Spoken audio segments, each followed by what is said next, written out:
Seal of poor quality. To our great distress, the recording for this episode came out the other end with a baffling echo that we were unable to correct. Faced with either sacrificing quality or throwing the episode out altogether, we chose the former. Sorry for the audio issues, and we'll get things sorted out for next week. Thanks a lot for listening.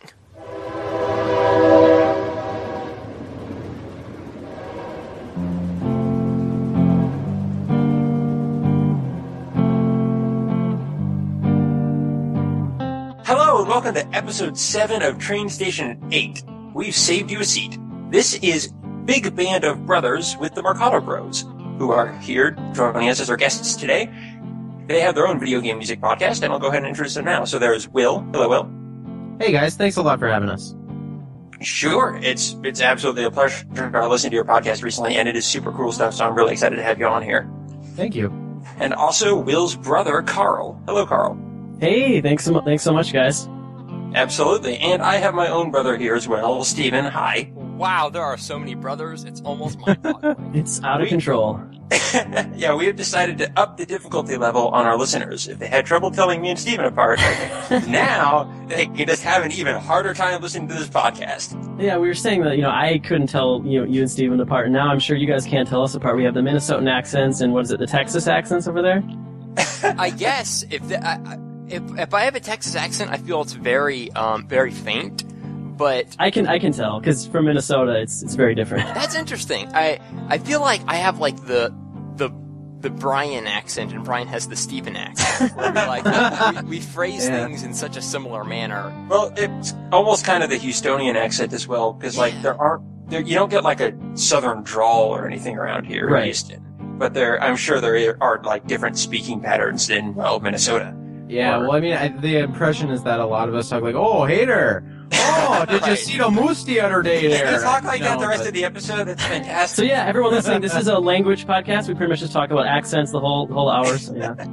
Absolutely, yes. This is a video game music podcast, in case you haven't done this before. Yeah, we've actually literally talked about starting a language podcast before, though, so maybe we'll do that at another date.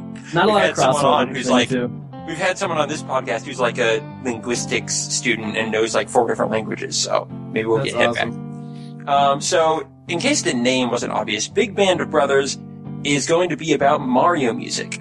I just named it that because it seemed like a clever pun on a lot of different stuff we're doing here. Yeah. I love it. I found it exceedingly clever. Thank you, Steven. I find most of even your worst of puns exceedingly clever. So this is why you're definitely good, clever. I don't know about exceedingly, but I would say clever for sure. Hey, Thank that's you. pretty good then. For us. us. See, this is why Steven is my brother and Karl is not. Yeah, Karl, why can't you say nice things like that to me? Exactly. We have a much better relationship, apparently. All right. So, this podcast goes in an 8-question format. So, we're going to go ahead and start with question 1. Nice. What have you been listening to? And this can be anything. Doesn't just have to be video game music. You can go first, Karl. Oh man, well, to be honest, most of what I listen to these days is video game music because, every week we have to prepare so much for our show. So obviously I've been listening to a lot of Nintendo stuff, modern Mario stuff. We recently had a 3D World episode, so I mean that soundtrack has been in constant rotation. Yeah, right. But I heard that. It was awesome. Yeah, I mean, that soundtrack is so good. But outside of video game music, the band Temples I've been recently getting into. They're a British band that's kind of going for the late 60s psychedelic zombies kind of a sound, and they just really nail it. So that's something in a completely different vein that I've been really getting into. But that is very different. Yeah. What about Mario music done in a psychedelic 60s style? I don't know. I think Mario Bros. 2 could work with that. Yeah, I mean, I don't know. I feel like there are some that could work. I don't know, Will, what do you think? Yeah, I love that idea. What I think is so great is like the Mario music is so melodic and also just really iconic. All those melodies are so Which the really zombie legendary. stuff is so melodic too. Yeah, and I think like it lends itself to being covered in like an infinite variety of ways. I've heard gypsy jazz covers of like Mario 2, and I've heard all kinds of different variations of all that music. And it was funny. I mean, there's not a lot of correlation, but one thing that I responded to so much about the new Temples album is it's so incredibly melodic and catchy. And I guess if I were to find common ground, that's probably what it would be. Gotcha. Well, that's cool. When did that album come out? Pretty recently, probably within the last month, I want to say. So I think they're playing in town here in the Twin Cities sometime soon, so I really want to check those guys out. They're quite good. That's interesting. I actually really like hearing what our guests on the show have been listening to outside of video games, because it's obvious that, if you're on a show about Mario, you probably listen to Mario music, and we'll talk about them for an hour, and it's awesome. But it's always nice to hear what the influences outside of that very specific realm tend to be. Totally. Absolutely. Especially if those people are composers, which you guys are, right? You guys do a little bit. Yes. Yeah. That's fantastic. Well, we'll get to that later, but anyway. Cool. Right. So there's been Temples, there's been Mario. Anything else you want to mention? Well, I've been listening lately to, other than like all the video game music that we do, which is all great, I've been really in sort of old jazz standard show tune kind of kick. I've always really loved music from, the 20s through the 50s, that whole sort of era. Gershwin, Cole Porter. Yeah, and I think it actually is kind of relevant to, the discussion about Mario music, because that sort of general harmonic language, we had Marty on when we talked about the Mario Overworld theme, like way back in our first season. But he sort of talked about how some like vaudeville kind of music cliches worked their way into the Mario music, and I don't know, I grew up with all that music, and that's really influenced me, so it's kind of fun also to go back and see what influenced all of that, and then you can open up a whole new can of worms, and you can just get into stuff like jazz and Dixieland and ragtime, and it's just great. Yeah, I guess the only other thing I'll say is just that Will mentioned jazz. I mean, for me, I have to say that the music that I listen to and probably like to play the most, other than video game music, is jazz. Like, I'm a huge jazz fanatic, so I'm all about the jazz. Yeah, I've never really gotten into jazz. Like, what are your go-to sources or groups for that? I guess within the world of jazz, I mean, funk is kind of my thing. So, I mean, I do have a funk group currently that I play in, but I mean, that's a whole other podcast. I mean, I kind of don't want to get too sidetracked there, because I could talk a lot more about that. But yeah. All right, so now we're start a linguistics podcast. We're going to start a jazz podcast. Someone should write this stuff down. Oh, I write it all. All right. I'm taking copious notes. Excellent. All right, Steven, what have you been listening to? Oh, that's a great question, Brian. I have been listening to a lot of music because I've been sitting on the couch doing a lot of sitting because I broke my foot recently, and so that gives me a lot of time to work on grunt work on my computer. So I went through the entire album from Carbohydrate M, called Random Gamer Memories, and I actually first found out about these guys through Extra Credits. Is that a Daft Punk chiptune album by any chance? Wait, what's that? That's not like a Daft Punk chiptune album, just because Random Something Memories. Oh, that would be pretty awesome, but no, it's not. Isn't the new Daft Punk album Random Access Memories? I'm pretty sure that's what it's called. Yeah, I would totally love to see a mashup between Daft Punk and Carbohydrate M, to be perfectly honest. But yeah, Extra Credits. With a hit single, Bit Lucky. That's not bad. Will, do you remember that moment at MagFest, actually? There was a little crossover. A guy played a Commodore 64 version of Get Lucky, actually. Oh, nice. I do remember that. He interrupted Tommy Tallarico's panel with it. Anyway, that's neither here nor there. Well, if you're going to interrupt Tommy Tallarico with something, it would have to be that, I suppose. I think he made the Kanye joke as well, but anyway. Wow. All right. I don't even remember what I was saying. Oh, Extra Credits. Listening to music. I remember now. Love me some Extra Credits. Oh yeah. If you listeners don't know about that show, you ought to go look it up. It's very intelligent, very fast paced. One of my favorite video game shows.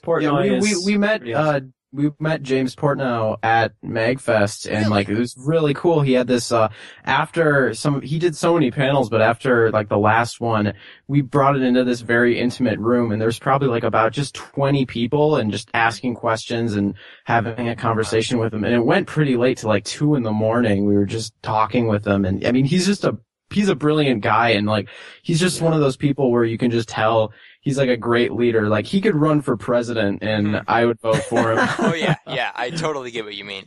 I saw a tweet that had a picture of him. I guess it was at PAX after their panel. Okay. And it was this crowd gathered around him, like parting ways as he was speaking to them. And the caption was, "It looks like James has turned into some sort of weird bearded prophet." Like, he's just standing there speaking to the people with his long hair and his beard. It was a beautiful image. That's great.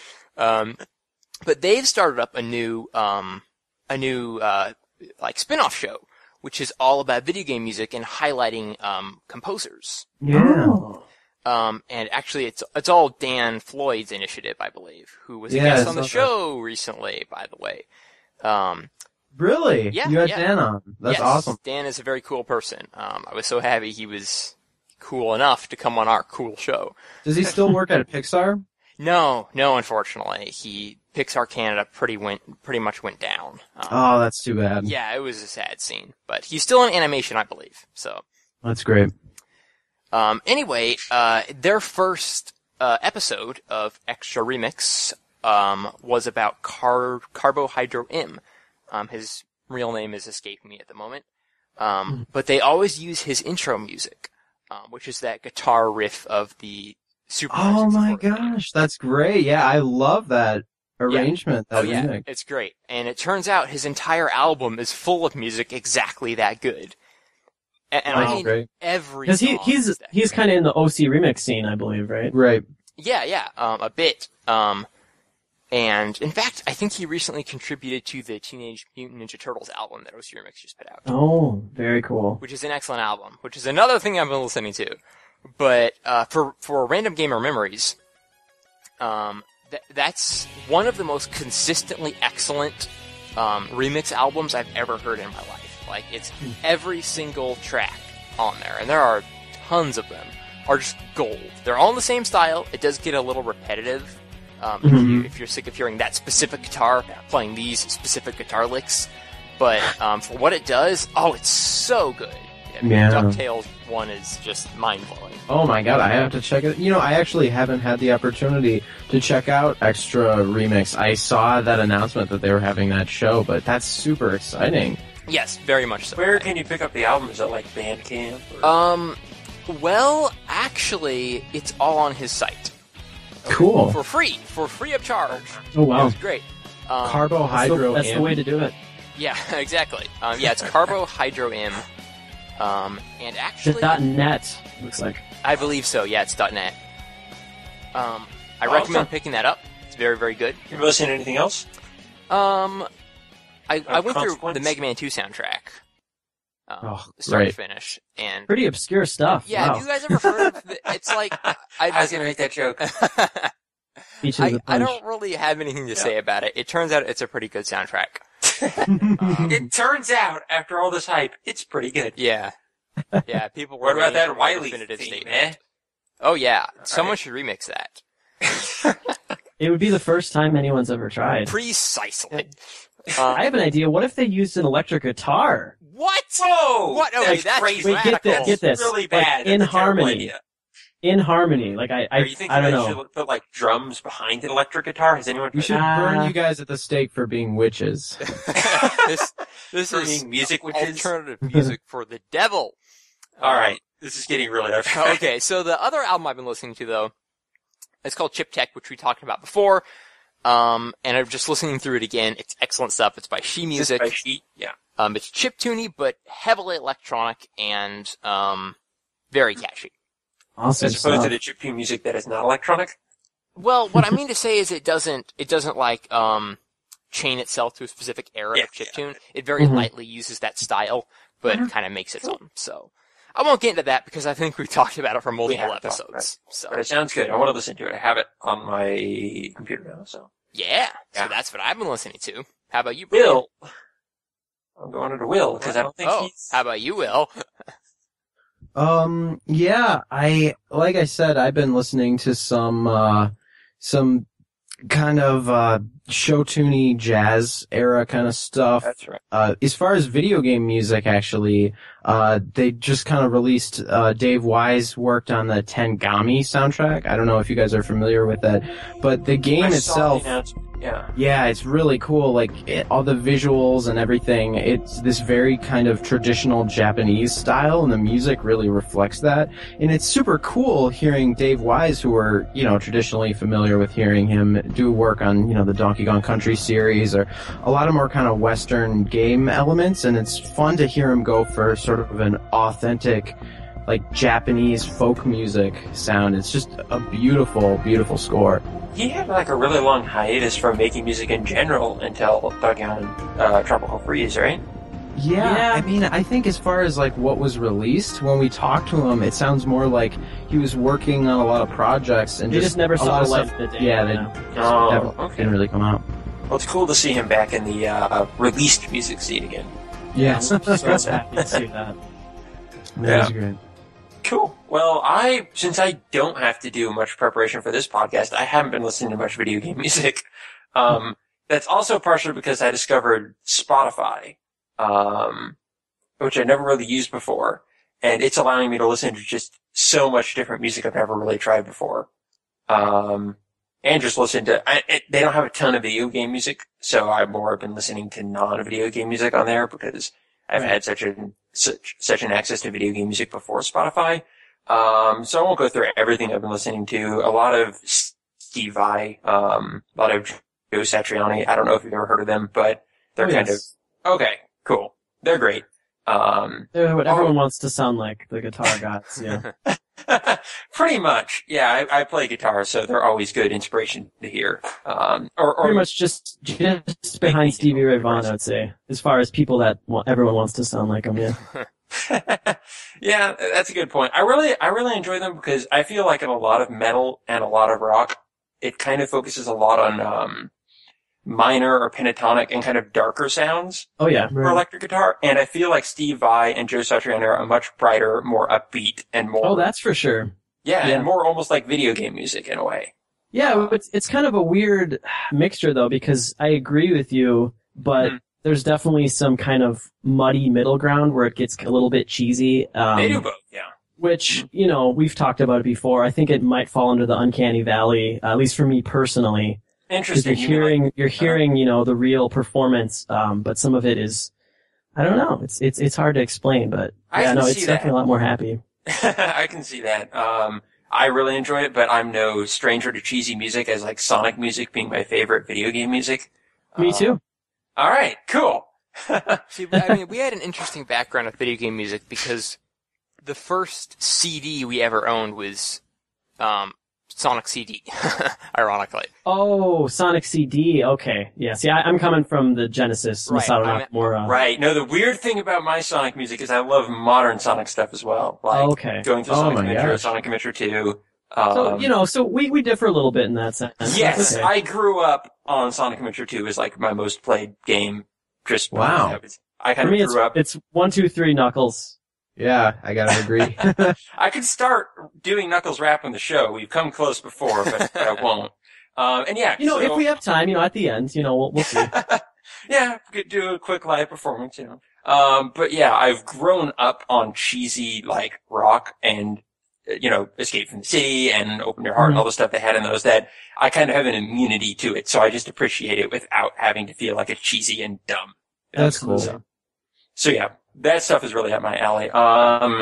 Nothing else too important. I did listen to the Greatest Video Game Music Volume 2, and that's a bunch of different video game songs performed by the London Philharmonic Orchestra. Yes, yeah, I'm familiar with that. Yes, and that is really cool. I really appreciated their arrangement of Dragon Roost Island from Wind Waker. Ooh, nice. I'll have to check it out. There's another really great Dragon Roost Island arrangement on this big band, this Japanese big band CD I had. I think it was called Mario and Zelda Big Band Live. I need that CD. That sounds fantastic. You should check that out because there's a great Dragon Roost Island. It's kind of this like bluegrass band. It has like some mandolin. There's like a solo violin that plays the melody. But yeah, it's super cool stuff. Yeah, absolutely. Does the Dragon Roost remix, Bryan, that you're talking about resemble the Video Games Live one at all? Did they do one at Video Games Live? I believe it was. I think it was Video Games Live mixed in with the Zelda track on level 3. Huh. Am I wrong? Or am I Oh, you mean the most recent album? Like the new Kickstarter album? Yeah, I think so. Yeah, I'm not sure I've heard the Zelda one on that yet. Okay. Probably not. You said that was really flute heavy. Yeah, I think so. This one What's kinda weird is I listened to that album not too long ago, and I have no memory whether or not Dragon Roost was on there or not. Yeah, I'm just so confused because it might have been like it might have been Zelda Reorchestrated, or it might have been the Zelda Concert. Yeah, the Zelda Concert series is all orchestrated. It's also by the same dude who did the 25th anniversary music CD that came with Skyward Sword. And there's a particular medley, like a Wind Waker medley, and within that, like, to me that has my favorite version of the Dragon Roost Island theme, because it's just with a full orchestra, and all that music is so expertly arranged for that whole album. I love that stuff. That's awesome. Yeah, Steven, I'm not sure if this is similar. This one I really like because they start playing the melody with, like, a guitar, possibly like a Spanish guitar kind of sounds like to me.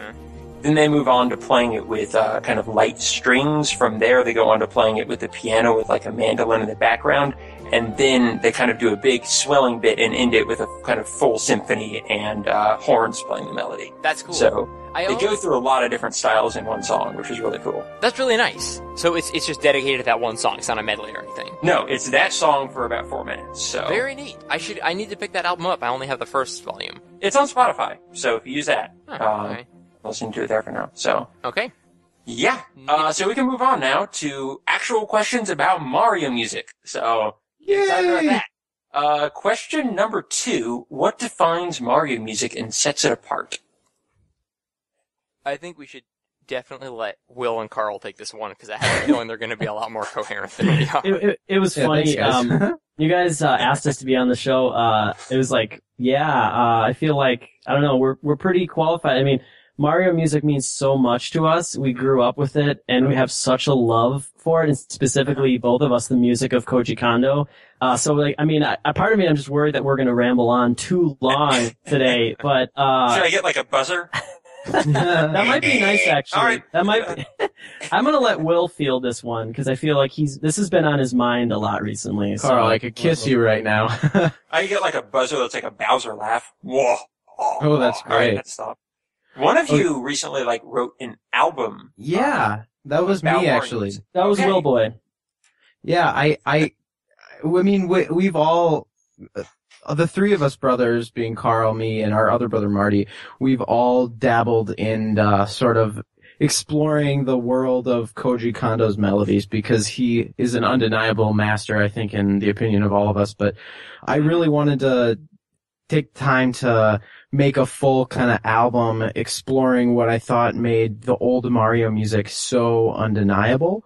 And sort of as a segue into that, and sort of to answer your question, to me, what I think makes the Mario music great is Koji Kondo. I gotta say, all the things that he did in those original games are, you know, the best stuff of the entire series, in my opinion. And the stuff that's great about modern Mario music are trying to get back to that. Yeah, it's trying to get back to that style. To me, what makes it great is the integration of different world music elements when it comes to rhythms. You know, obviously, Koji Kondo has said he's been very influenced by Latin music, and that's kind of apparent in the original Mario Brothers score. But I think it's more than just that. It's like the rhythmic world of Latin, but also with sort of the harmonic language and the melody drive of ragtime music. I think a lot of Koji Kondo's sound, it reminds me immensely of the composer Scott Joplin, who did like The Entertainer or Maple Leaf Rag, just to name a few. Yeah, the pioneer of ragtime. I guess in general, just a lot of Western jazz music. Mm-hmm. Right. It's huge. Yeah, to me, what makes Mario music great, it's just all about those melodies. You know, Koji Kondo is really such a master. He's like, you know, a John Williams or a Paul McCartney of just, good. Yeah. creating these masterful melodies where you can take everything away from the experience and people can remember these themes. They can remember these motifs and they resonate with people on an emotional level. And I think what's so impressive is Koji Kondo also being a pioneer for video game music and what that original Super Mario Brothers meant to gaming and what music could add to an experience. I just think it's all really important. The only thing I kind of wanted to mention, because Will said, you know, in his opinion, what makes Mario music great is Koji Kondo. The only thing I'll say to kind of further answer your question, what defines Mario music and sets it apart, I guess what I would say, what sets Mario music apart from other Koji Kondo music, such as Legend of Zelda, is that the Mario games are simpler. They're more fun. They're platformers. They're supposed to be fun. And I think the music is obviously a lot more playful, a little bit more imaginative, and you know, back in the day, a lot of short loops. I mean, I think of something like Mario 3, those really great map themes, really, really short loops, but they're instantly catchy and they get in your head and you don't get sick of them. You can listen to them for hours. And everybody does listen to those for hours, and you just never get sick of there's a subtle art form of sort of disguising the loop point of how to get back, and it's the best 8-bit and 16-bit composers, and I'd still argue even today the best video game composers are very acutely aware of when that loop is happening, and they'll sort of, when they introduce a theme to you at the beginning of a loop, by the time it loops back, you may not even notice that it's happened because everything around it has sort of shaped your experience. And it's almost kind of like when you listen to a pop song, they have a very consistent form, you know, verse, chorus, verse, chorus. A form like that with repetition, because that's kind of what you crave. And so those old video game music masters, Koji Kondo, I think being a prime example, figuring out how to make the loop points of the song something where it's like, you really are craving that idea again. You're wanting that melody. And also, you know, on the tangent of that, talking about short loops, I mean, some of the best short loop themes ever, I would say the Starman theme, it's a few seconds long. And the Mario 3, the Sky Map theme. Yeah. Think of how short those themes are, but you can listen to those for like 3 minutes and it doesn't feel like it's that short. And I think that's kind of the genius of Koji Kondo in the early Mario series. Sometimes if you make a melody that's really strong, but it's a short loop, it almost feels less loopy than a melody that has a lot of specific parts, because you'll think, hey, I heard this part, now I'm hearing this part again. It must have been. You're almost thinking about the loop more. That's a really good point. You're sort of like bobbing your head back and forth, and when it's just about to hit that loop, your mind has already looped it. You know, you're waiting for that to happen. And so when it does, you're just satisfied. It just kind of keeps going. Sometimes I go back to video game music and I listen to it, you know, outside of the game for the first time, and I think, whoa, I didn't realize this song was so short. Because when you're playing the game, you don't think about the loop. Well, also every kind of music that we listen to, you know, has repetition. You know, you go verse one, chorus, you'll repeat a chorus. So sometimes it's hard to tell, is that actually looping or is it just repeating an idea? Yeah, that's true. All right, Steven, what do you think defines Mario music? You have anything to add to that? Well, that was a great answer. My answer that I had prepared was happy, jazzy, ragtime smiles. Wow, that's a lot more succinct than that's a lot more succinct than what we did. So. But no, like pretty much everything you guys said just echoed and expanded upon my thoughts. Yeah. I think that it does kind of to touch on what you said, Karl. It's simple and it's happy. Like Mario music is almost always upbeat. It's not.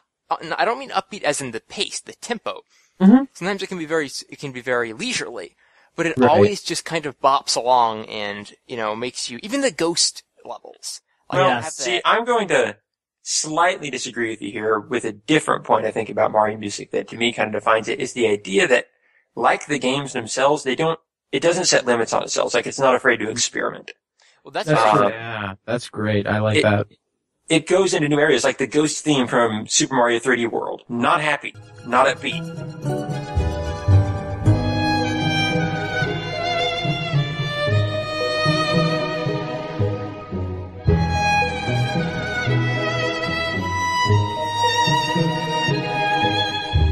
Right. But absolutely gorgeous. Yeah. Absolutely amazing, and somehow fit. That's my favorite track from that soundtrack, by the way. I think I agree with you on that. Yeah. Except really some of the big band stuff was just so defining for Mario. Hearing it finally was. Yeah. Well, then we'd have to also talk about that. A big defining thing about Mario music is the sort of the templates of how, you know, most of the underwater themes are in a 3/4 time and most of the overworld themes are swung, and how they sort of follow those rhythmic conventions, and maybe those are kind of the things that we keep coming back to, but everything else, like Bryan, like you said, that there is a willingness to explore different emotional territories. Mm-hmm. And experiment with whole different styles of music depending on the game, but you're right, there are always those points they go back to, which always say this is a Mario soundtrack. Yeah. Since Mario is sort of, you know, Nintendo's Mickey Mouse, or even, you know, you could even go back to like Bugs Bunny with Looney Tunes and whatnot. He's sort of this very happy, kid-friendly mascot that represents their company. And so you have these tunes that will not only stick in your head, but kind of become iconic for that entire genre of video game. Like so many platformers saw the Mario character and tried to copy it. They tried to make the same sort of, like, you take underwater themes, for example. So many games have tried to take that same sort of floaty feel to their own songs, and it's like, it really kind of, guided that whole platformer genre for quite a while. Well, like in that case, then Mario is sort of like a mascot for video games in general, and he's really kind of like the figurehead of an entire generation of kids growing up with, you know, their favorite pastime. Yeah. It's really amazing that video games at such an early stage had such an advanced and interesting composer kind of at their head. Yeah, we were talking about this the other day. You know, sometimes we like to think, oh, this era of Koji Kondo, oh, he was at a peak here. But really when you think about it, Super Mario Brothers, he was always phenomenal. It's like he didn't really ever have to grow into the series. Like, that could be some of the best themes in the whole series. Yeah, I would argue that the technology and the stories and the gameplay grew around him, you know. It's like he was making the music for what the games were, and, you know, you couldn't have done something like Link to the Past in 1985. You know, it took much more time, and he was just as ready then as... Yeah, from the very beginning, he was ready. Yeah, I'd love to do a whole podcast on him just because I want to know more like his history, like what he did before Mario and what all he's done in Nintendo, but that's outside the scope of this podcast, but still. Right. Yeah. That would be interesting to me to find out about. All right, so start a whole podcast about Koji Kondo. The Kondo Cast would be great. Oh, gosh. Cast. I would definitely listen to that. All right, moving on to question number 3. What are some of the biggest weaknesses in Mario music? Well, that's so interesting. I guess the question I have for you guys is, can I count Mario Kart?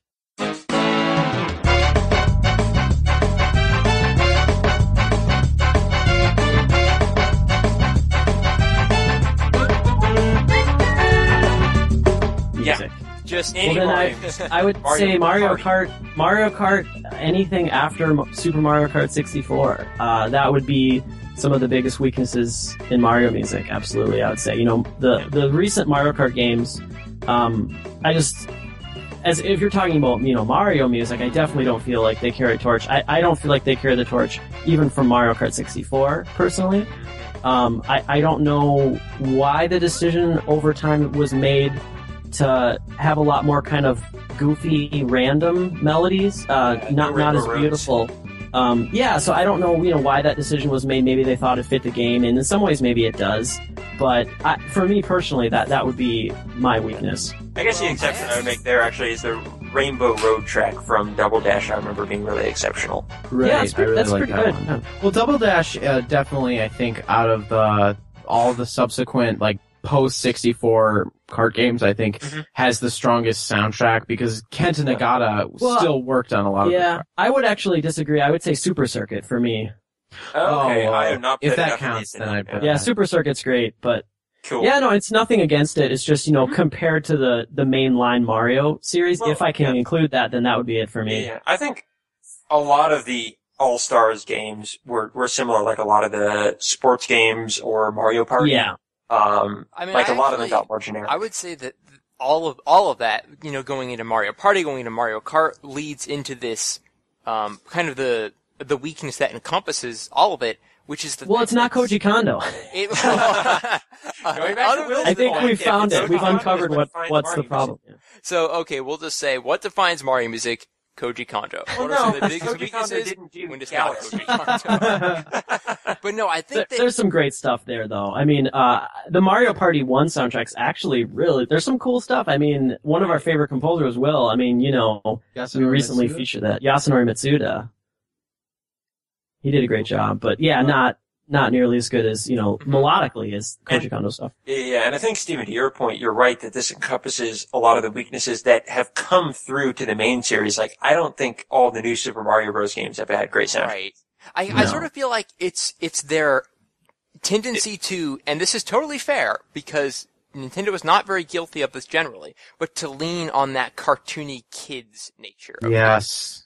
I think it's what the problem with that is. The games have always been cartoony and kids, but they've been taken seriously. Right. And when you just are, okay, this is just cartoony for kids, but don't take it seriously, that's a big problem. Well, to me, it's like you kind of mentioned Disney, how Mario is the Mickey Mouse. Some of my favorite melodies of all times come from Disney films. You know, it comes from children's stories, but it's like, it's not like they phoned in that music. Yeah. You know, the melody of When You Wish Upon a Star is great. It was great then, and it will always be timeless. And I think it's like, it's because people went above and beyond to do something that would mean more than just the age of the generation they were trying to please. It's something that could be enjoyed forever. And to me, that's what the old Mario music, and, you know, something like 3D World is really getting into that territory of greatness. For me, which is why we're so weaknesses, excited about 3D World. Mm-hmm. Yeah. For me, if I think of like the weaknesses of the series, it's like you guys were saying, it's sort of, to me, it's when they're just trying to have the impression of like aesthetically, what is Mario music? Oh, it's goofy, it's silly, it's fun. Let's just do that. Or, you know, if they're too heavily trying to look at the template of what Koji Kondo did and say, well, we guess we have to have this be swung and we have to have a waltz here, and just kind of make it like a copy and paste sort of thing, and just try to, well, these are the type of chord progressions Koji Kondo likes to use, so let's just kind of arbitrarily put that in there. And it's kind of ignoring the heart and the soul that went in to all of Koji's melodies. So I think there is sort of a fine line, but to me that's where some of the weaker stuff comes in, either that cut and paste or the sort of misrepresentation of what the music really is. Speaking of the cut and paste, for me the last weakness I just would want to mention is, and it's something that has become kind of a tradition, is some of the more recent Mario games, some of the boss music, it's a lot more kind of general MIDI, a little bit more random, kind of Mario Kart-ish sounding. I feel like ever since like Mario Sunshine or beforehand, they've been using that sort of Bowser Jr. Right. Yeah. Sometimes I guess Sunshine was a turning point for that. Well, what happened to the Bowser theme from Mario 64?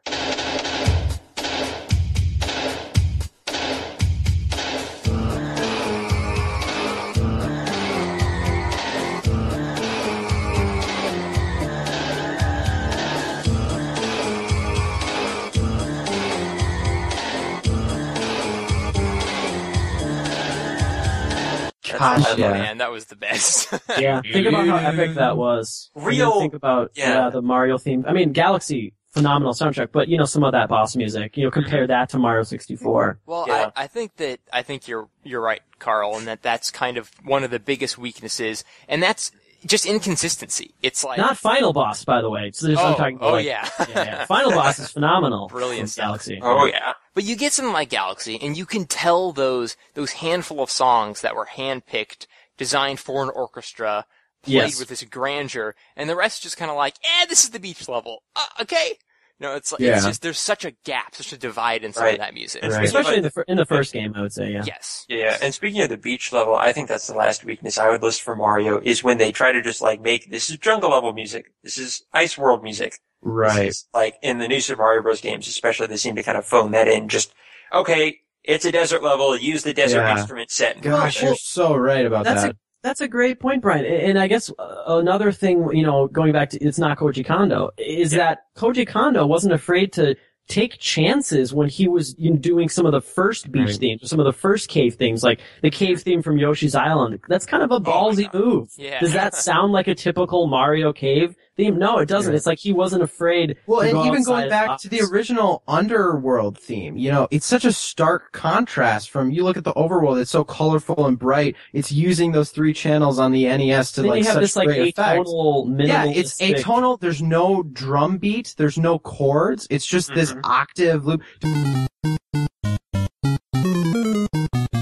Like, how strange is that? It's and like, ballsy. such a stark contrast, but I think it just shows that a lot of Mario music doesn't take chances when they keep reusing that exact same theme for every single underground level since. Yeah. It's just kind of uninspired. I guess one of the beautiful things about that time was there weren't any rules in place. There weren't any. Right. Mario was not famous, so they're not going to say, no, you can't change the underground theme. People will complain. Yeah. That's a great point. I mean, it just comes down to how many times can you do it before you're sick of hearing it. Mario 64 in 1996, how cool was that? It was like, oh wow, I remember this theme. You hadn't really heard it for a while. But in 2014, you're kind of sick of it at this point, That's a fair point. Yeah.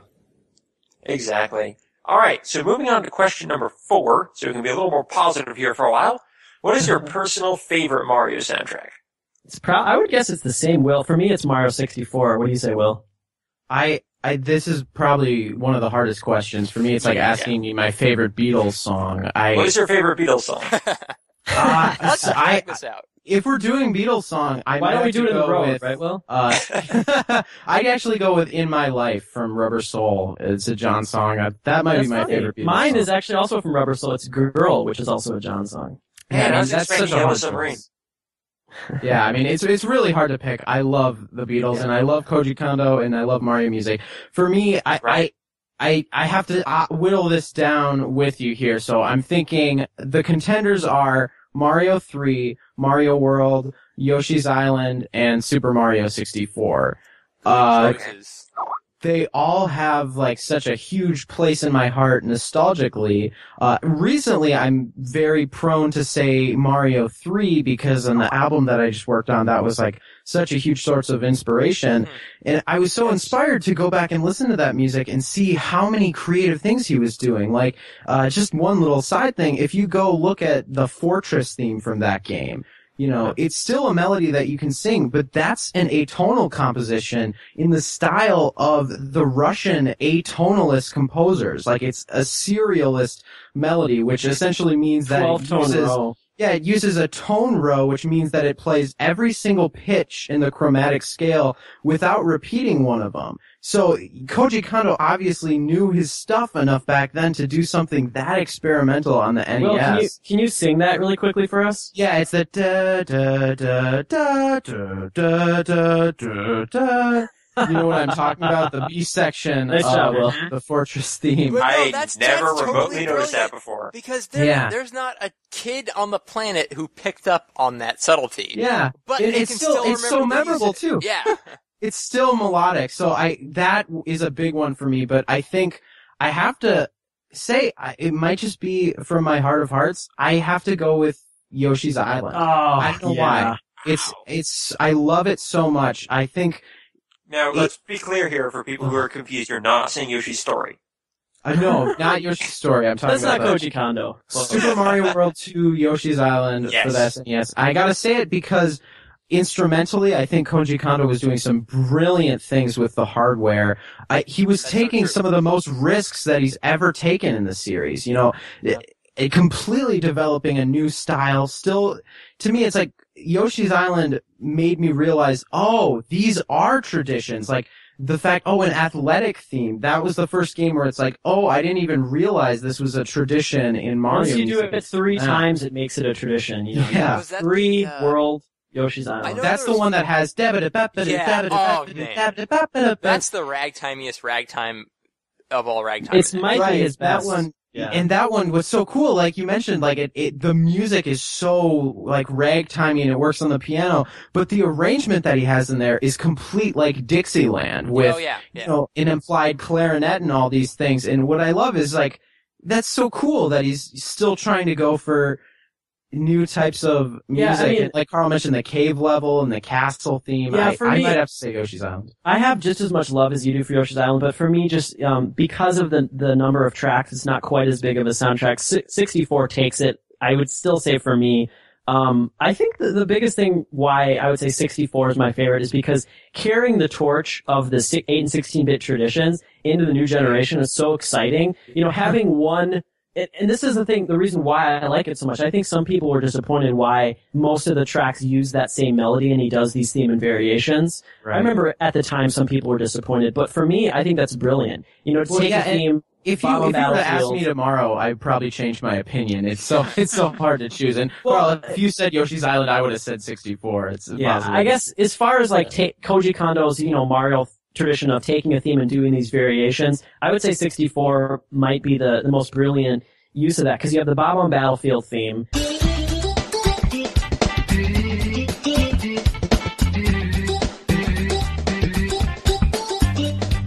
And then Slider.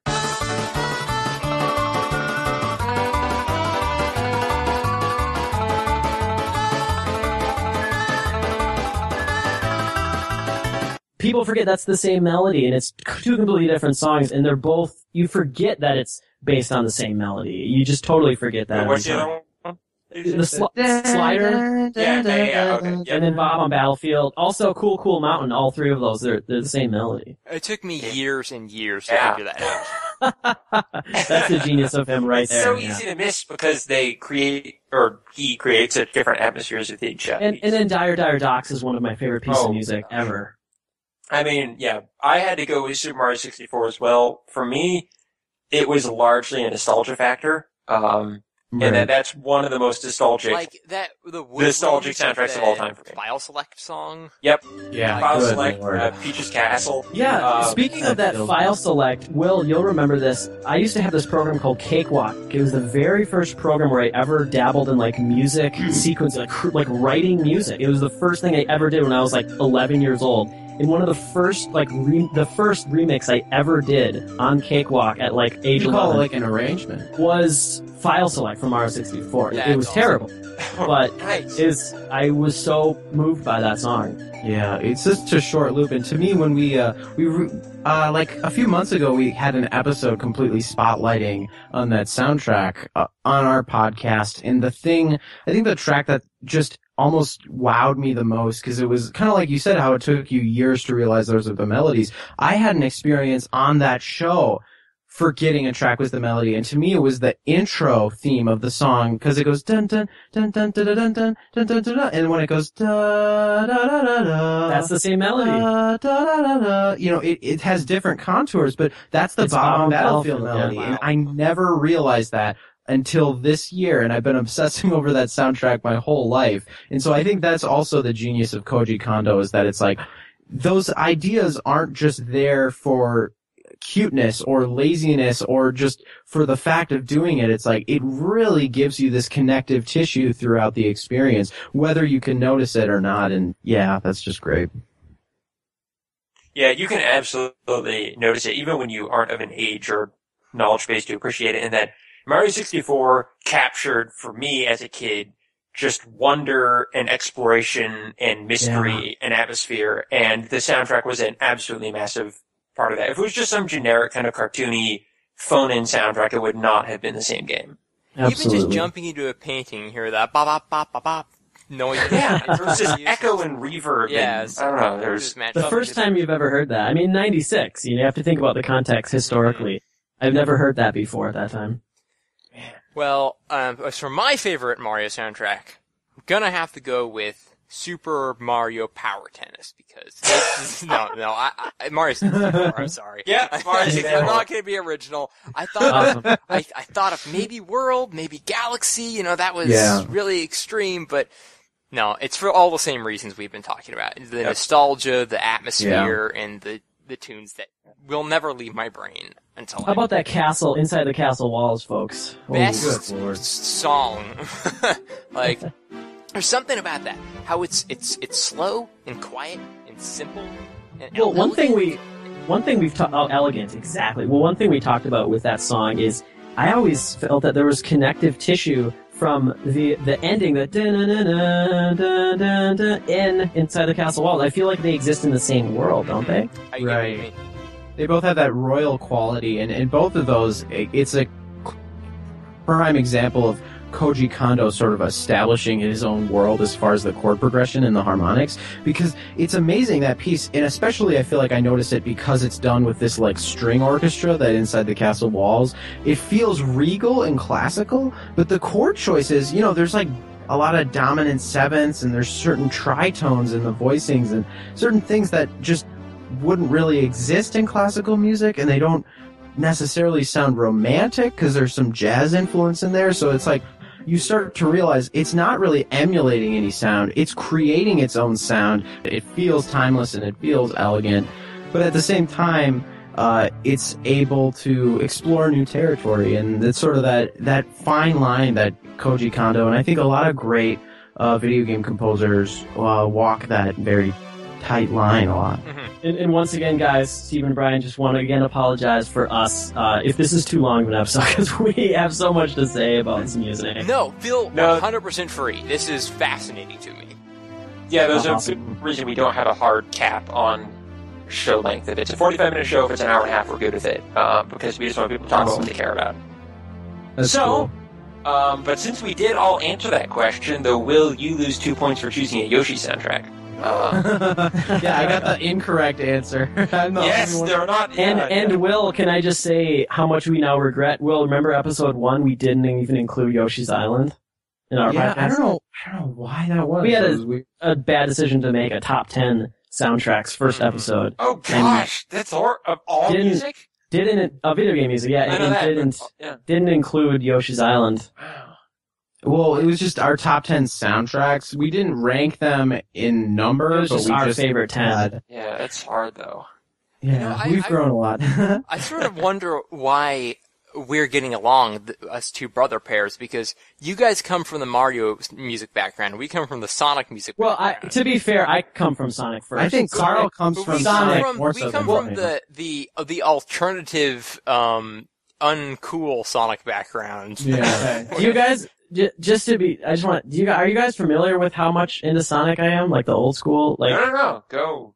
I actually have made 3 full Sonic albums called Sonic-esque, and I'm working on Volume 4, which comes out next month. Where you can get all this at your website, right? Yeah, supermarcatobros.com, original music. But it's original, like, Genesis Sonic style music.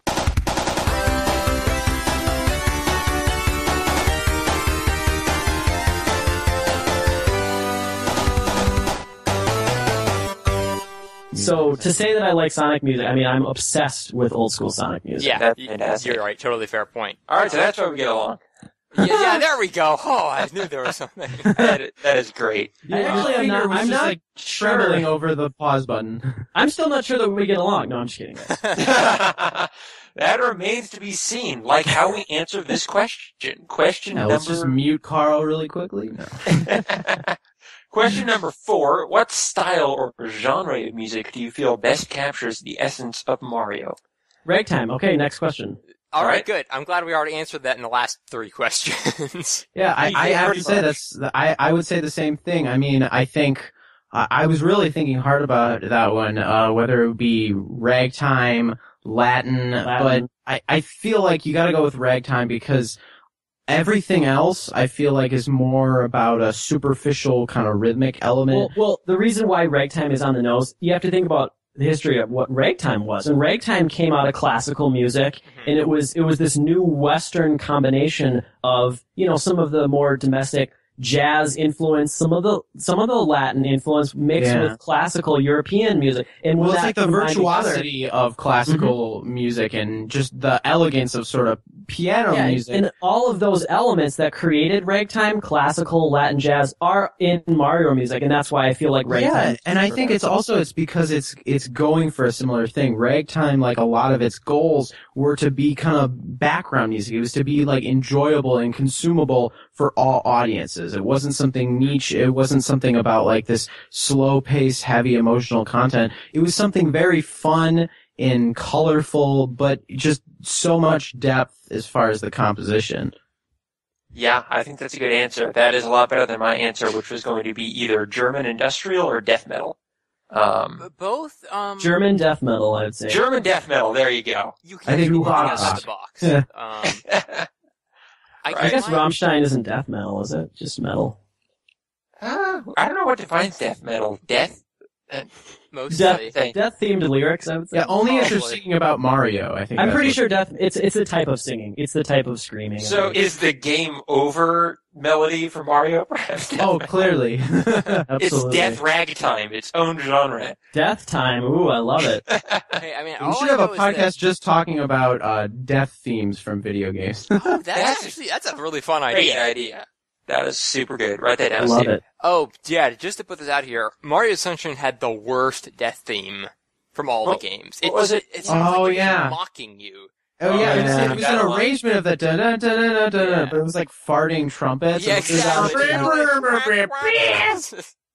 Just there to like laugh and point at you. You died on the level again. And that game was so hard that you couldn't not die. It was just that reminds me of something great that Sonic Unleashed did, which was when you got like a rank E in a level, it would play like the level end song, but the whole orchestra was like off key.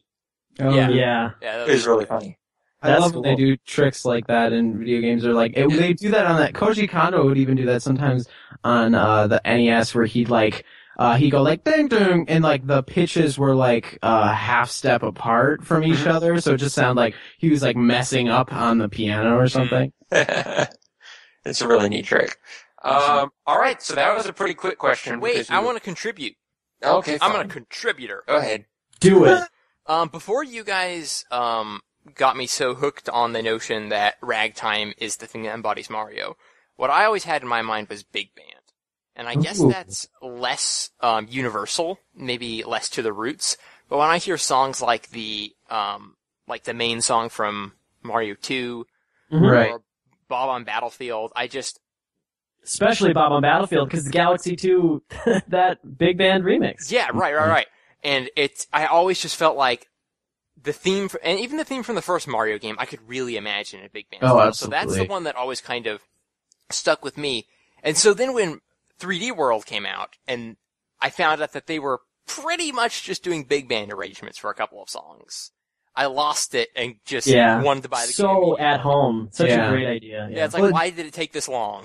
Yeah, Steven, I completely agree with you. Like, I think that is such a huge part, and I think Koji Kondo and all the folks at Nintendo definitely realized that that is like a setting that's so comfortable for Mario, and I think you can sort of tell that he was going for that, even back on like Mario 3 with like the type of samples that he would use for the DPCM, and just like you did get a sense of it sort of being big band, but I think it's so comfortable for Mario because of all those kind of jazz elements where it's like there are elements of ragtime, but none of the songs are really treated like ragtime. They're not really treated like those piano parts. So yeah, obviously, I wouldn't want to leave this podcast saying that Mario music is ragtime and that's it. I would say that ragtime is a huge influence. I would say big band is absolutely mainly just huge. capturing the energy, just like the emotional quality. When I listen to a great Scott Joplin piece, it really feels like Koji Kondo to me, just like Scott Joplin's ability to have his finger on,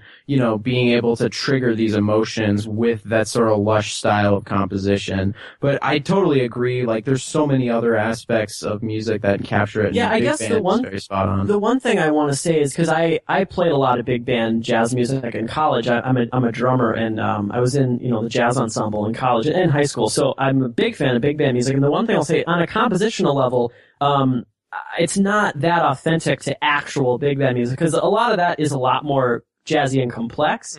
The Mario music is usually a little bit more catchy and digestible on purpose. So I would say that some of those themes you're talking about, Bob on Battlefield, Mario 2. I feel like they're kind of these shrunken down big band pieces, or they're a piece that are almost like him doing this like arrangement of a big band piece. So he's almost like stripping it down on purpose. Yeah. So in that sense, I say compositionally, it's a little bit more close to ragtime. It's kind of like a big band doing a cover of exactly. another song. Exactly. There you go.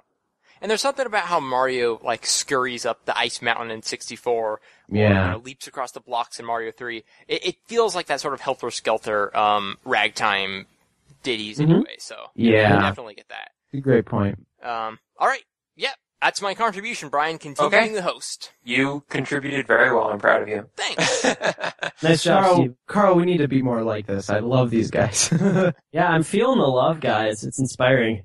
Well, we have to love one another because sometimes we wonder if people come into the show and think we're completely bonkers. So we just like to pump each other up. So at least we have each great. other. What is the age difference between you guys? 3 years. I'm the older one. Yeah, that's probably got to be the ticket. Carl and I are 8 years apart. 7 or 8? Yeah, I guess 8. 8 years. Really? Yeah. Yeah. Most people, if they see us in person, every time they say, "Oh, you guys twins?" Nope, still not twins. I've been 3 years older my entire life. That's cool. All right. Question number 6. Wait, 5. Question number 5. No, What? 6. You already committed. Dang it! Okay, question number... I think it is 6. No, it's 6. It's 6? It's really 6. Oh, shoot, you're totally right. Question number 6. I did commit to this because apparently my past self was smarter. What are some of the standout stylistic departures in Mario music?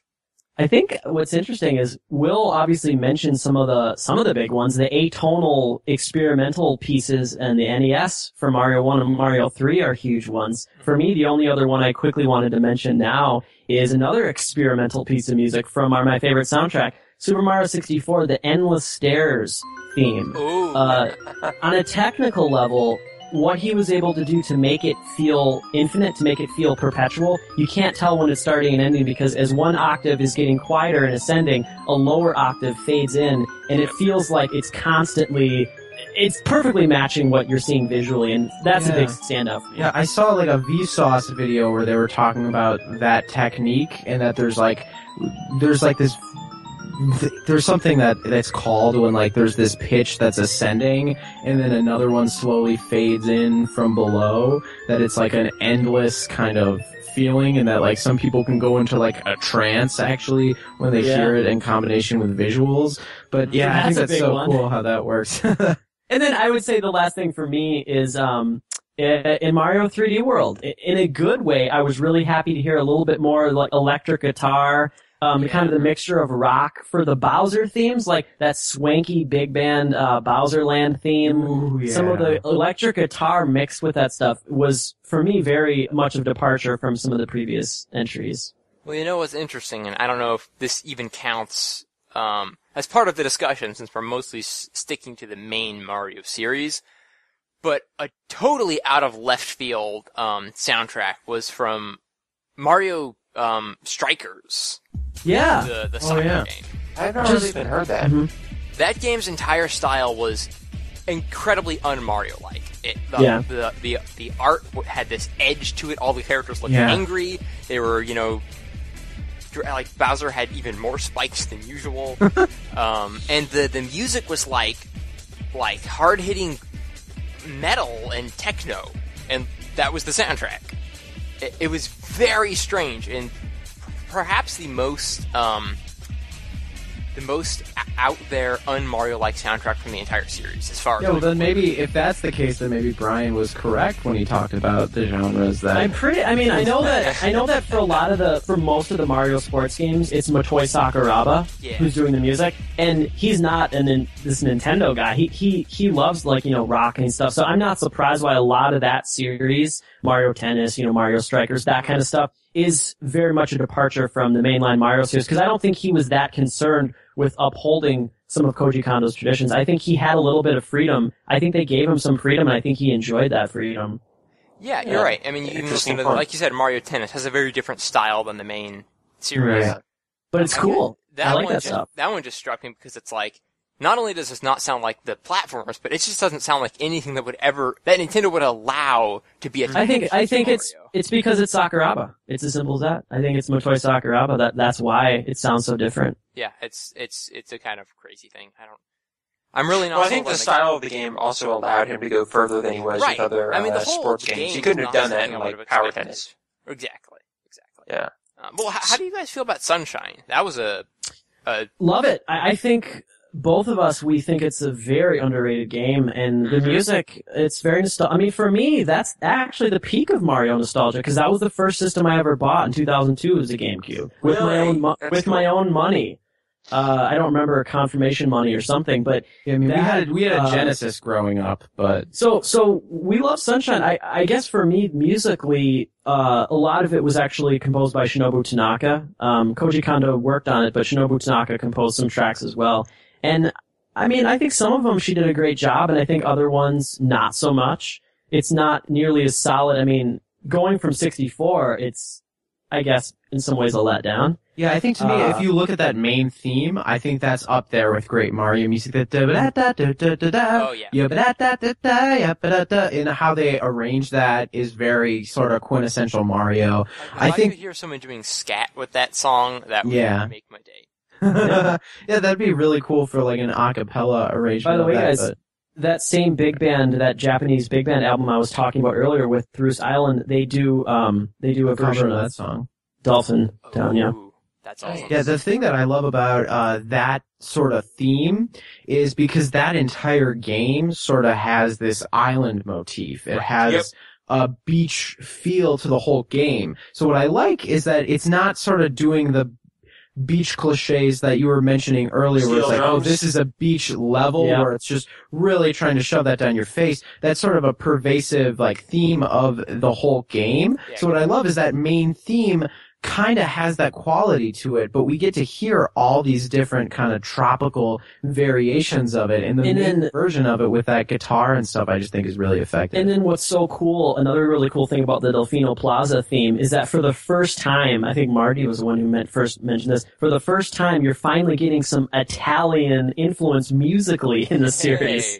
With the accordion and stuff. It's kind of, mandolin and stuff. Yeah, it's just this Mediterranean vacation, so it's kind of cool that finally you're getting some Italian influence, which you didn't have any before musically, really. Yeah, that song really is incredible. Guys.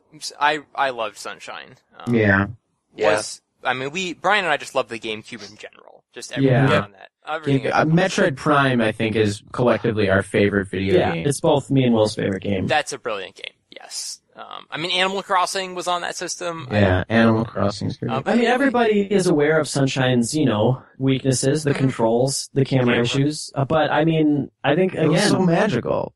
It was a ballsy move to use FLUDD. To me, I gotta say, what I miss is now that they're releasing Mario games every year, it's not as big a deal. And I'm not one of those people who jumps on the bandwagon of Nintendo's not doing anything creatively with the Mario games. I still think they're unabashedly creative, and I love them. But I gotta say, it was a bigger deal when the last game that came out was for the entire console generation. It was the launch game of the N64, and then the next game we get comes after like a year after the GameCube comes out.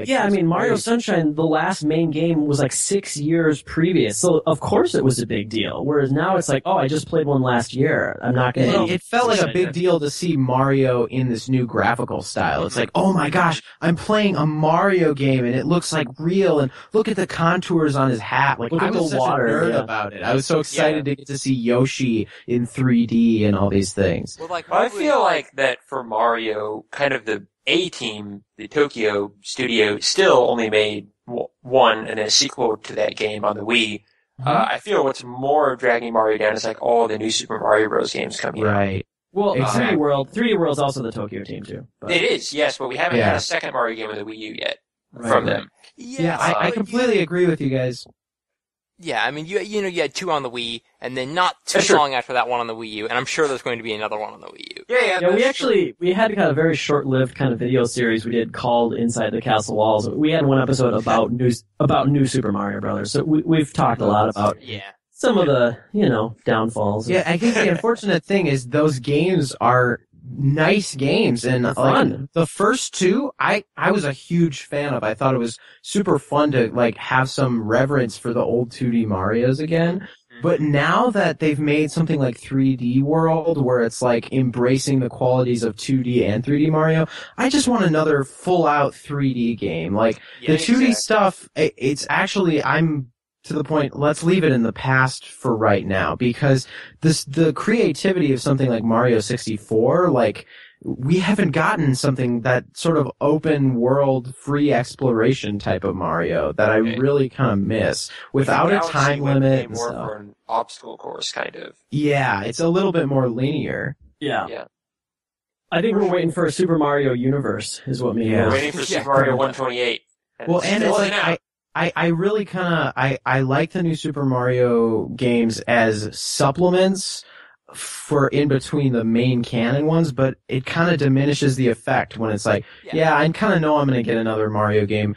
I don't want it, like, to me, I would like it whenever you get a Mario game, you know you're going to be getting an A+, finely crafted piece of art, and like, at like New Super Mario Bros. 2 on the 3DS, where they were reusing the sprites from the Wii game and all the same music, it was just like, what is this? This isn't Mario. They've never just done like a copy-paste job for Mario. Yeah. Is there a Nintendo seal of approval on here? In another sense, I mean, personally, I don't really, for me, I don't consider the new Super Mario Bros. Games part of the main series, so for me, it doesn't do quite as much to insult me if I think about it that way. I'm with you in there, because otherwise you had to count Mario Party and Mario Kart and Mario, and he's been doing that for a long time. I'm kind of the reason why it frustrated me is because the first few ones did feel like this is part of the canon, because that DS game, that's the DS one, some of the level design is classic Mario, and even the Wii one, I feel like some of those castle things really made me feel like, oh, this is like great. It's like Mario World meets Yoshi's Island meets Mario 3. It's like everything I love about it. But then when it started to feel like soulless, like they were just shoving these nostalgic things in my face. Hey guys, I have another weakness for you, musically, is reusing the new Super Mario Bros. Theme in every single game to the point where I don't even enjoy it anymore. And it's a great theme. It's unfortunate.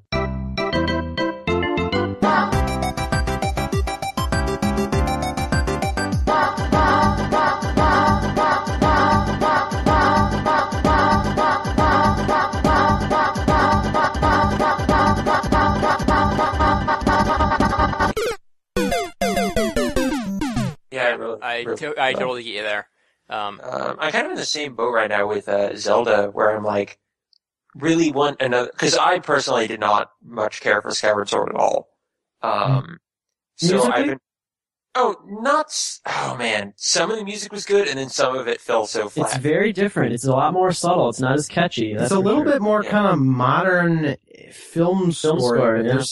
There's some beautiful things. I totally see what like a lot of people were saying about Skyward Sword. Are you saying Bryan is the game itself? Yeah. Like primarily like the game and how it played is what really disappointed me. So I haven't had a Zelda game I've really enjoyed and been able to get into since Twilight Princess. And they've been coming out with all these games on the DS.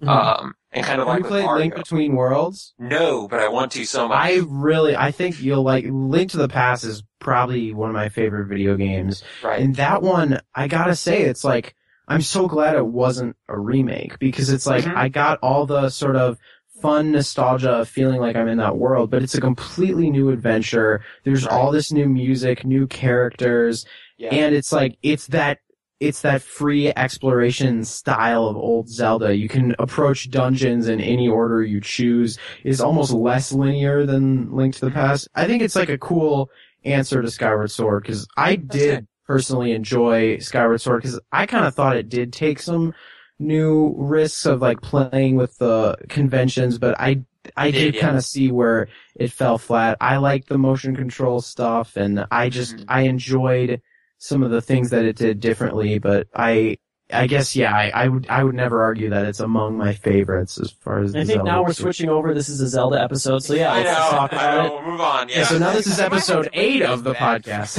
It's seamlessly switching into new episodes. Well, I think gameplay-wise and musically, I don't think people are so much upset that Nintendo's just, rehashing or whatever you want to call it. But it's just that, I think we've really discovered, talking about Mario 64 and stuff, a lot of what we like about these games is this magical sense of discovery. And if you know what you're going to find before you go there, that's gone. Such a great point, man. That's well put. Yeah, exactly. So, moving on here to, I had some answers for this question. Dang it, I forgot. So on stylistic departures from Mario music, I was more of thinking like you were, Steven, not in terms of particular moments, but just games. Yeah. I think when it came out, Mario Galaxy was absolutely a departure. That was a big deal. Yeah. That was like full orchestra. Fully orchestral. Yeah. How long God, have I was so excited for that game. It was about dang time, Nintendo. and I mean, we don't know if it's gonna stick. Like, that's something I think it is. Maybe not orchestral, but real performance. I don't think we're going back. I mean, think you might be right in look that. about 3D World. The thing that's so cool about that is almost every single track has at least some element of real performance. Even a track where you're listening to, it's like, oh, this kind of feels like it more of a general MIDI. Like maybe the fact that you'll have like a real violin or something. Yeah. Like that boss theme, that Histocrat theme, is so full big band. It's like the most authentic big band track in the whole game. The fact Except that there's a boss theme that. What I love about that track is it's fully big band except for the Daft Punk bass. Yeah. There's a synth bass, which is so cool. It's so noticeable. I love it. Yeah. I hope we don't go back, personally. Well, I really agree feel like they're completely. making the Like, shift. what disappointed me a little bit, again, straying from Mario, but because I thought that Mario Galaxy was going to kind of usher a new era for Nintendo, I was disappointed to see how much like Fire Emblem and Zelda still did not have full orchestras. Yeah. That is so ironic, because like, you think of a Zelda and Fire Emblem being like, these are orchestral soundtracks. Like, these games are epic. They need to have full orchestra. And back on the Wii, like, I really thought it was funny. Like, okay, so Twilight Princess, they didn't, like, this is the game where they wanted it to be gritty and, like, usher in, like, this is the second Ocarina of Time. Like, I remember the trailer why didn't music. that have, why doesn't that have orchestral music? But yet Mario has this orchestral soundtrack. I thought that was really ironic. But given Nintendo, and I think I've heard some comments from them, it's like very explicit on their part. Their decisions they make there, and I don't necessarily know if they're good decisions. What was the thought process for not, having Metroid or Zelda have full orchestration, but like Star Fox Assault had these pieces that? That's what I'm saying. What the heck was that? Like 2004? How did we get that? Where was the demand for that, but not for Zelda? Yeah, it blows me away. I still have to like remind that myself soundtrack. I like Star Fox Assault. Assault. It's because the emotional drama and range of a character like Slippy Toad demands orchestra. Oh God! Hardly argue. I have to say that game is a guilty pleasure for me. I still love that game. I'm one of the few people, I think, but I cannot stand the on-foot levels, the controls. But even weirder for us, the local multiplayer we love. I played that so much. We did. Yeah, me and Will played that as well. I remember when I unlocked Peppy, when I realized that I'd be able to play as him, and when I unlocked like Star Wolf, I was like, "Oh my God, this and is he's just insane." playing better than the other characters. It's crazy. Yeah. I want another Star Fox game, and I want another Metroid game. Well, for the last like 3 E3s, I've been predicting there's going to be a Star Fox announcement. Why does Nintendo just hate sci-fi now? Why do they hate the sci-fi franchises? I don't know. Alright, so just some other games that I thought really stood out for Mario. Paper Mario the Thousand-Year Door. Oh, yeah. Very true. It was a side story, but very impressively done. Very cool music. Oh, speaking of that, Paper Mario, I wanted to mention that Yoko Shimomura's work on the Mario and Luigi series. Yes.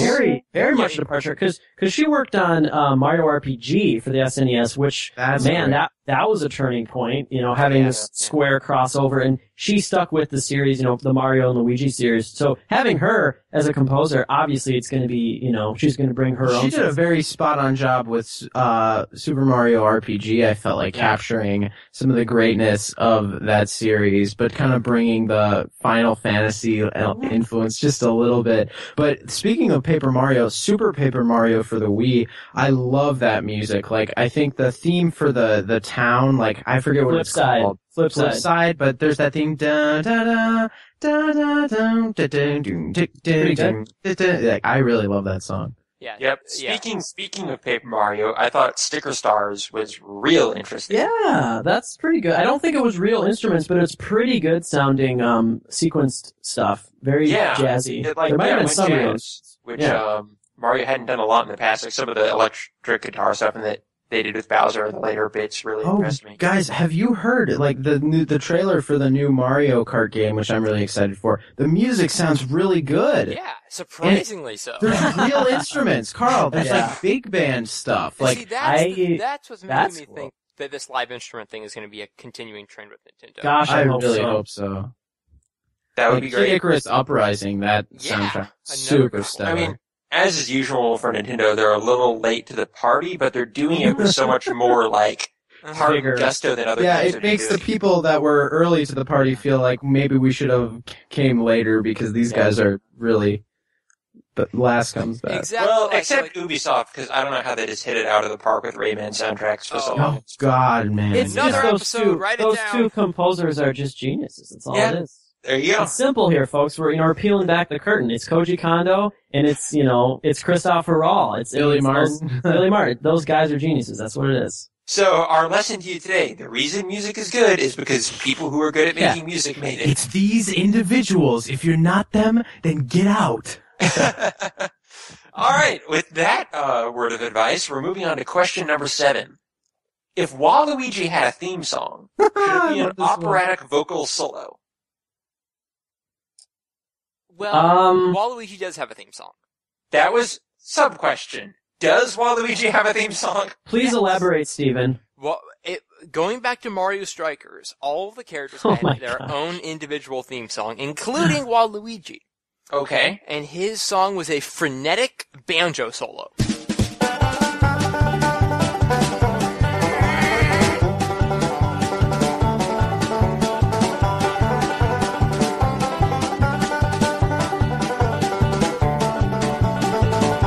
That's right! I forgot about this. That is, in some ways, maybe more fitting than an operatic vocal solo. I mean, can I just say this? I want to say something. Waluigi, what was he first created in, like, Mario Tennis or something? Yes. Like, I don't know enough about the character to really know what would be his musical essence. Yeah, I gotta say, I think the guy who knows the most about his character is Charles Martinet, the guy who does the voice for all of them. Like, I feel like the reason why Get him on the Nintendo horn. is having that character is because he loves doing all those different voices. Yeah, I have no idea. For that character. To have Charles Martinet perform an operatic solo. Oh my God! I would like to hear that. I mean, he's hummed and whistled before for Luigi's Mansion. Right. Well, this is something that I was thinking about. This question is that, to me, if I were going to go about thinking of what would be a great Waluigi theme, I think it would be sort of the elements that would make a good Luigi theme. So, like, the kind of scary cat elements, but also kind of mix that with sort of the more devious, evil elements that could maybe be in, like, a Wario theme. But then I was thinking, for a Wario theme, like, it would just be good to get something kind of swanky, but also kind of farty, because, you know, Wario's a big guy, and he probably passes a lot of gas. Truth. I could see, like, kind of sinister, like, accordion.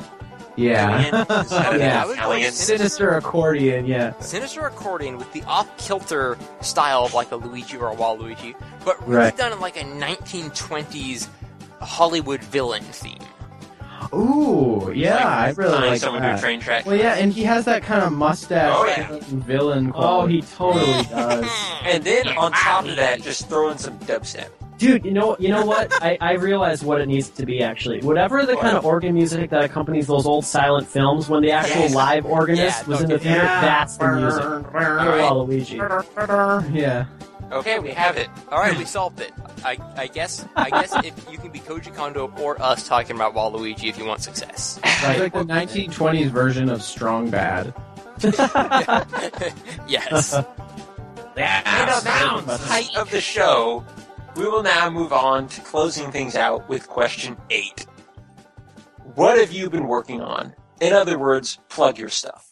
Yeah, so we host a video game music podcast called the Super Marcato Bros. Video Game Music Podcast. We've been hosting it for the past over 2 years, and we definitely kind of dive in and dissect music. We like to analyze it. We share the best in video game music, and we talk about it every week.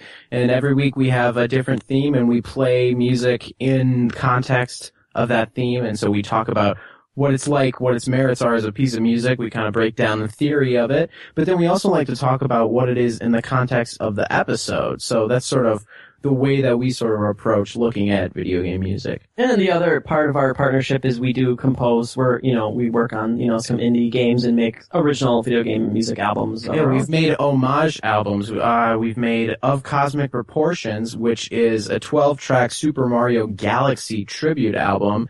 We've made Zero G, which is a F-Zero tribute album. And recently we've made Mega Buster, which is sort of an ode to the music of the Mega Man series, particularly the early 8-bit games. Wow. All extremely impressive, cool. Track record. And I'm slowly working my way through your archives. I've probably listened to 15-ish episodes so far. Highly impressed. Awesome. Definitely Thanks so much.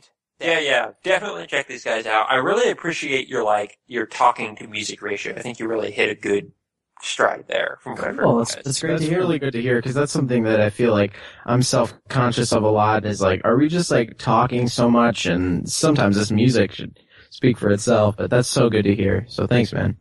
Oh, and one more very important compliment. I don't know if you guys notice that you do this or not, but before and after every single song, you say the title. Yeah. Yes. So helpful. So many other video game music podcasts, they will just rush through the title and then get distracted for 5 minutes and then say, here it is. I'm like, what is this song again? I don't know the context. It's very important. So awesome. We'll try to keep that up then. So if our podcast is like just a bunch of people sitting around a table talking about video game music, Karl and Will sort of have a podcast where a couple of those people get up on a stage and present the music to you. And they have notes and they know what they're going to say. It's just less conversational, more informational, perhaps. And I love that our podcasts are so different and they both have such a, valid reason to exist. It's so fun. Yes.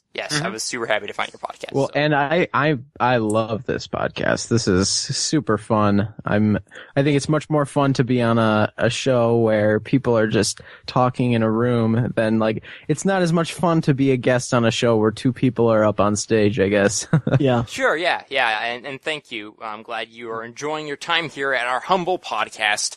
And I'm glad our podcast can come together and that our two families, I guess, can come together. Yeah, that's true. Exactly. The brotherliness is extreme in this room.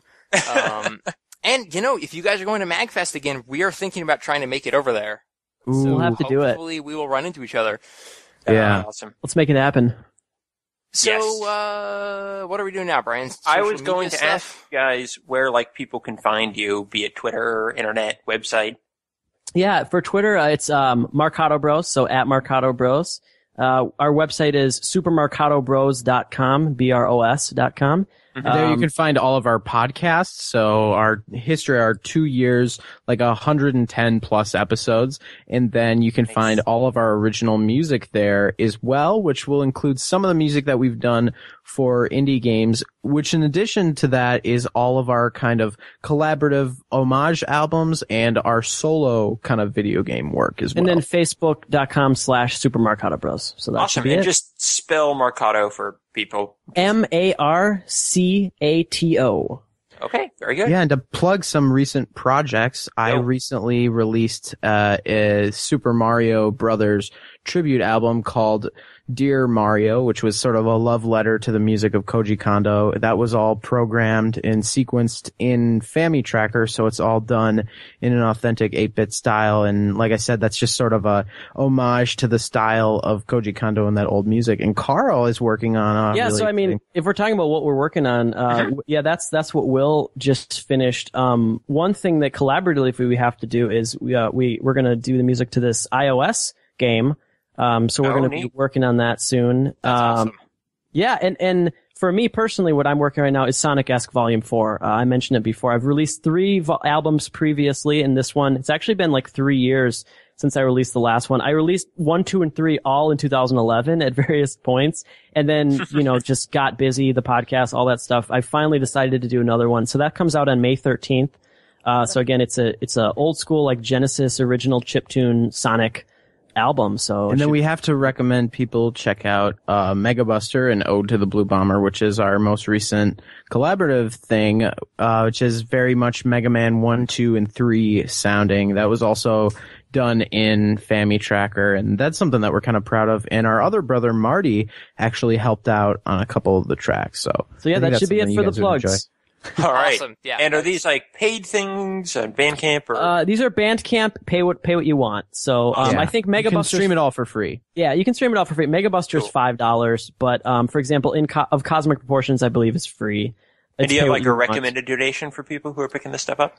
Recommended, I would say $50. $50 is what I recommend. In general. Per track. Yeah. Per track, yeah.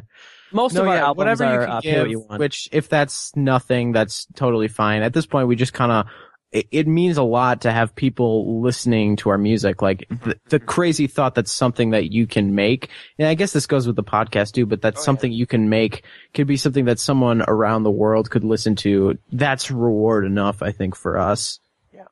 Yeah, and I'm definitely Bandcamp going to check these out and pick them up for something more than nothing. So yes, I recommend our listeners do the same, because I can't wait to see what this stuff is.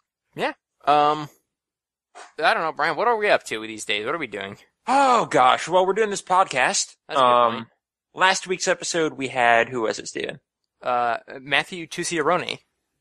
That's right. He runs a video game music show on YouTube that's kind of like extra credits for video game music. Known as Major Third, I should say. So you can find him there. I'm not familiar. I'll have to check that out. I definitely need to check that out. Yeah, you mentioned extra credits, and I just beam with excitement. Yeah, that's like the direct inspiration. It's actually very small right now. Like not a lot of people know about him. I was lucky enough to just stumble upon his show. I think he might have started following us on Twitter or something. What's his name again? Matthew Tuciarone, and I would have never known how to pronounce it if he didn't tell us himself. Will, we should look into maybe having him on our podcast as well. That would be great. Yeah, totally. As well as you guys. As well as you guys need to come on our show. Anytime. Collaborations are good by us. Yeah, just let us know. But yeah, it's a very cool show. I totally recommend checking it out. And if you haven't listened to the episode yet, listeners, go look for that. And we're already busy lining up guests for later episodes. Haven't quite confirmed any of those yet, but we'll be back next week. Yeah, Very I think cool. that that does cover it. Thanks so much again for having us on. We've had such a great time here. Yeah, this is such a treat.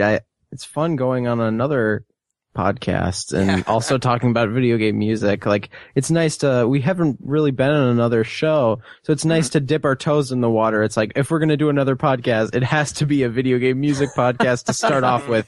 We're not quite confident. Yeah, we're not quite confident enough to go on just any podcast. I will say that next week we are on WTF, and then after that it's Nerdist, and then I think the week after that Comedy Bang Bang. So, we do have other ones we're working on. Yeah, I wish. I was kidding. Those are my 3 favorite comedy podcasts. Oh, okay. I hadn't heard of them, so I totally bought it because I don't. They're very, very big and like some of the most popular ones. So I'd be terrified. Yeah, I am so bad at checking into podcasts outside of the video game realm. So, right. So there are lots I will not know. That's great though. Good luck on getting on those eventually though. Thanks. I hear if you just make enough jokes on Twitter, they'll invite you. Chris Hardwick is the guy who does the Nerdist podcast. Mm-hmm. Gotcha. Speaking of Twitter, you can find me at Lord Meldor with 2 R's at the end there. You can find Steven at Stephen Kelly 180 with 180 at the end there. Yeah. And yeah, you can find Whales Are Whales at Whales Are Whales and Train Station 8 at Train Station at 8. The number 8, not spelling it out. So, with all that said, thank you everyone for joining us. Thank you, Steven, for coming. Hey, you're extremely welcome. I'm happy to be here. Thank you both, Karl and Will. That was awesome. Yeah, Absolutely. Thanks, guys. No problem. We had a wonderful time doing this. We'd love to come back if you ever want us, and we'd love to have you guys on the show. Well, thank you. Glad to hear it. Well, we came up with like 8 different show ideas we want you for throughout this week. So I'm sure we'll be having you back if you guys will come. So that'll be awesome. And thank you everyone for listening. As always, say goodbye to the Monkey Porter.